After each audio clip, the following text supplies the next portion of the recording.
Ada kisah nyata seorang syekh di Saudi, namanya Syekh Muhammad. Beliau sekarang salah satu hay'ah kibar ulama, salah satu ulama besar di Saudi. Kalau kita di Indonesia mungkin masuk dalam MUI ya, seperti itulah. Ada majelis ulama di Saudi. Dan beliau bercerita, ada satu temannya syekh juga di Madinah, anaknya kebetulan 2 orang perempuan, dua-duanya sudah menikah. Tapi temannya ini, jadi Syekh Muhammad menceritakan temannya ini punya anak 2 perempuan yang dua-duanya sudah menikah. Anak pertama menikah dan bahagia, anak kedua ini sedikit punya masalah.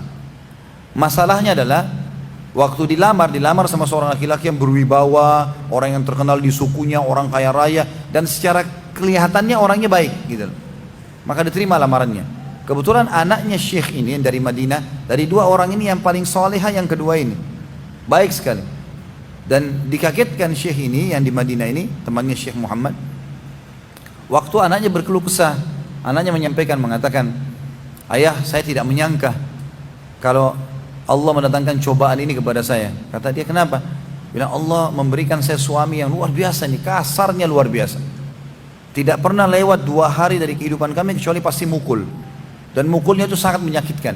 Saya karena keimanan kepada Allah maka saya pertahankan rumah tangga ini. Dan untuk menjaga nama baik anda gitu.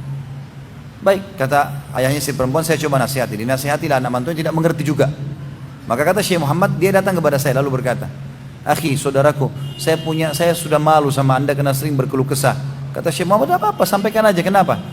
Kata dia, ada masalah begini dan begitu. Kata Syekh Muhammad, kalau anda mau dengar dari saya, maka saya manusia seperti anda juga. Paling apa yang saya sampaikan dari dalil-dalil anda sudah tahu. Tapi saya kasih saran satu, mau nggak? Saya yakin dikasih jalan keluar. Kata dia, tentu saja. Kata Syekh Muhammad, kenapa anda tidak mengeluh kepada Tuhan anda Allah? Ini kan di Mekah ada rumahnya nih, Madinah Mekah kan dekat sekali. Pergi umrah, khusus niatkan untuk terpecahkan masalah itu. Kata temannya, saya tidak pernah berpikir, tapi saya coba lakukan. Waktu itu kebetulan hari Rabu. Hari Kamis besoknya, tepatnya malam Jumat ya, hari Kamis, dia membeli tiket pesawat dari Madinah ke Jeddah jam 3 subuh. Dapat pesawat itu, dia berangkat dengan niat mau umrah, masuk ke Mekah segala macam, sampai di hotel, dan sebelum dia berangkat dia titip pesan sama kedua anak perempuannya ini. Saya sama ibumu mau pergi umrah di hotel ini nomor hotelnya. Tiba di Mekah juga begitu, masuk di kamar hotel dia bilang ini nomor tolong titip pesan, ini nomor kamar saya, kalau ada yang telepon siapapun bilang saya akan telepon balik. Ini cerita kata Syekh Muhammad sebelum ada handphone. Sudah lama gitu, sudah dulu 20 tahun yang lalu. Dia bilang, saya pun, kata orang ini yang menceritakan ayah si perempuan, saya bilang saya masuk ke Masjid Haram, kemudian saya sholat, saya tawaf, saya sholat di belakang makam Ibrahim, sa'i, rukun umrah sampai tiba tahallul. Pas selesai tahallul, subhanallah, azan subuh dia bilang. Kemudian saya sholat subuh, habis sholat subuh dia bilang hati saya terbuka, terlapangkan untuk duduk sampai syuruk. Saya duduk sampai syuruk sama istri saya walaupun sangat mengantuk karena dari jam 2 malam keluar dari rumah. Dia bilang saya pulang ke kamar hotel. Begitu saya tiba, resepsinya langsung bilang, bukankah anda Syekh Fulan? Kata dia, iya. Ada satu perempuan dari tadi telepon kami nih dari Madinah, telepon terus, nggak berhenti, dan minta anda telepon balik. Dia bilang khair insya Allah. Mungkin dari anaknya, salah satu anaknya dia bilang.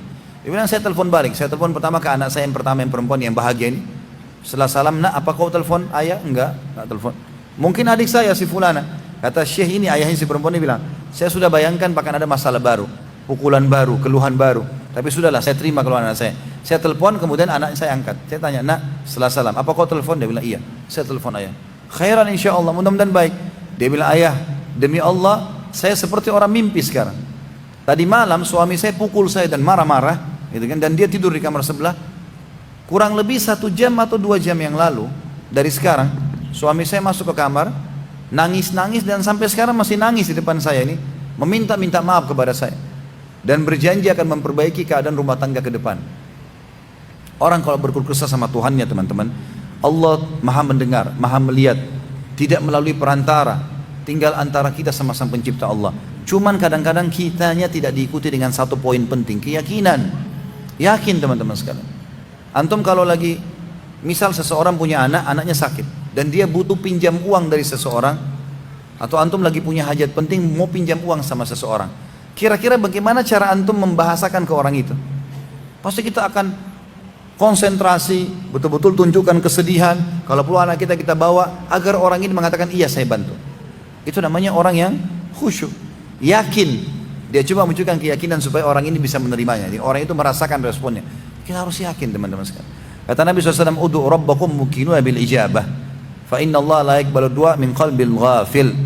Berdoalah kalian kepada Tuhan kalian dengan penuh keyakinan akan diterima, dan sesungguhnya ketahuilah Allah tidak akan terima doa dari hati yang lalai.